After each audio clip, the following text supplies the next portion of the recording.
Well, hello, welcome again to our reading of the Greek New Testament, and I'm just reading through Galatians at the moment, and we're up to chapter 4, verse 21.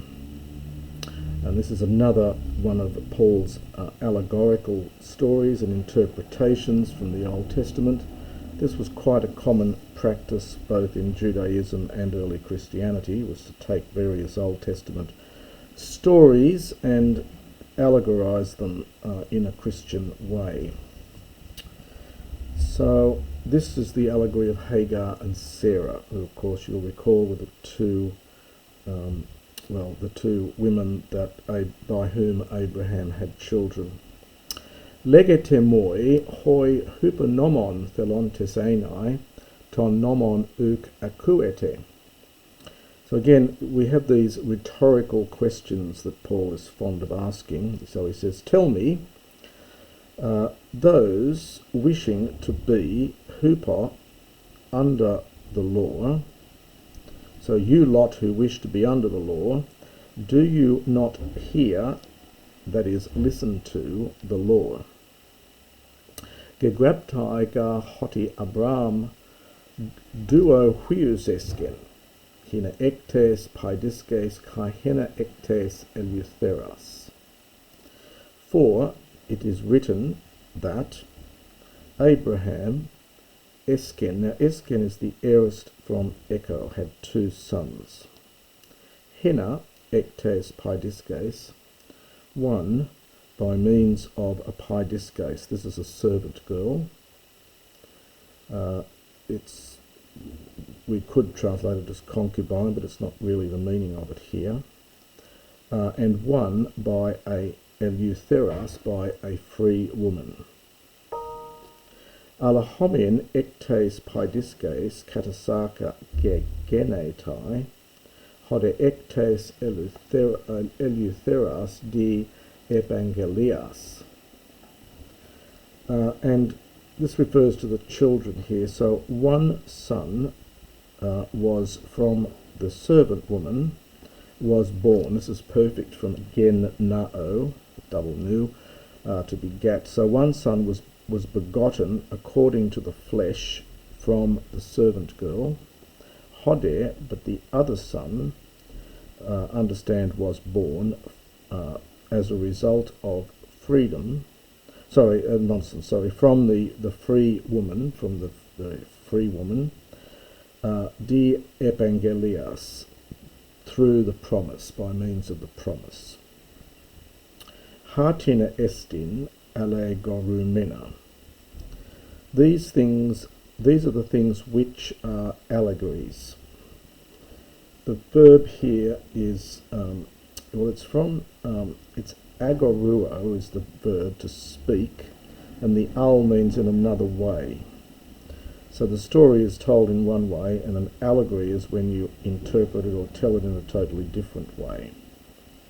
This is a participle here. It's only here in the New Testament. It's quite a late word. It turns up in Polybius and other late writers. Hautai ga eisen dua diatheke, mia men apo orusina es dulean genosa, he estin Hagar. So these women are the two covenants. So he's allegorizing these women as representing the two covenants. Mia, one from the mountain of Shinar, and one having given birth in slavery, es dulean. Heid estin Hagar, and she is Hagar.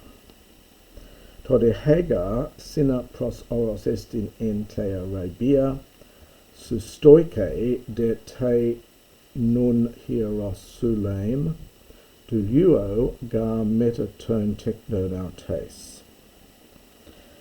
But Hagar, and he then breaks off here, the mountain Sinai is in Arabia, Sustoike is a fairly rare word. It's connected with that stoic root we had before from stako. It means to keep together in a line, and hence it's a word meaning roughly to our corresponds to. So corresponds to, it's an odd, very late verb. So she corresponds to the present Jerusalem. For Dulue, she serves as a slave with her children. He de anno Hierosolem Eleuthera estin. But the Jerusalem which is above, another one of these allegories of Paul, the idea of the Jerusalem on the earth and the Jerusalem above. The Jerusalem, but she is the free woman, perhaps represents, the Jerusalem which is above.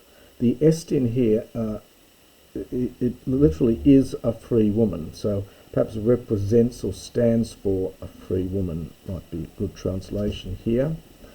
The very one who, this is this use of he plus tis, the very one who is the mother of us. Gegraptai gar, eu frantheti stera he utitusa rexon kai boeson, he uk odinusa, hotipolita techna te seremu, malon te secusas ton andra. Now this is a quotation here from Isaiah 54:3 from the Septuagint, and so this is from euphronomai. It's an imperative. It's a passive imperative, often used with active sense. It's from euphrono, to be happy. So may you be happy, second person. You, the one who is stera, barren, not giving birth, from tikto. Rexon is funny use here. It's from regnumi, which means to break, but it's often used in the Septuagint in the sense of to break forth a shout. So break forth a shout, and boason, so this is an aorist imperative. It's using the root reg, and then it's adding the son ending, and you get rexon.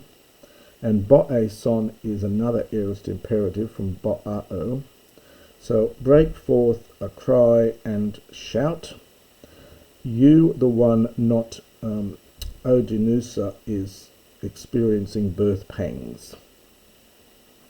Hoti, because many are the children, many of the children of Tes Eremu, literally of the desert. So perhaps the desolate woman.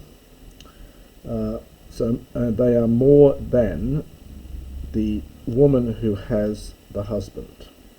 So because more are the children of the desert or the desolate woman than those of her who has a husband. Again, Paul pulls this out of, we weren't sure what the context is. You could look up Isaiah 54:3 to see it. Humos de adelphoi kata Isaac ep angelias techna, and then it's este on the next page. But you, my brethren, you are children according to the promise to Isaac. Isaac, of course, was the son of Abraham by Sarah. So you, my brethren, are the children according to the promise. Isaac here will be a genitive. The kata going with the evangelius, I think. According to the promise given to Isaac. Al hosper toti hoc katasarkon genethes edioken ton katapneuma hutos kainon. But just as now, the one having been born, this is an aorist passive again from genao, according to the flesh, dioken pursues or possibly persecutes the one, understand, born according to the Spirit. Hutos kainon, just as also it is now. So he's referring here to the fact that the son of Hagar persecuted Isaac. So that was Jacob was the son by Hagar, I think, and just as he persecuted the one born according to the Spirit, that is Isaac, it is like that also now. Alatileges hegraphe, but what does the scripture say? Another quotation here, this one is from Genesis 21:10. Ek bale tein paidiskaken kaiton huion autes. Uga me kleronomese hopiostes paidiskes meta tu huiu, and then Paul adds, which is not in the original, tes eleutheras. Ek bale cast out the servant girl and her son, for, now we get ume plus the future here, for in no way will the son of the servant girl inherit along with the son of the free woman. Dia adelphoi uk esmen paidiskes tekna alates eleutheras. Wherefore, my brethren, dia is from dia plus ha, on account of which things, so wherefore, my brethren, we are not children of the servant girl, but of the free woman. And I'll finish, that's the end of chapter 4. The first verse of chapter 5 really belongs to that section, but I'll start that in the next recording when I do chapter 5.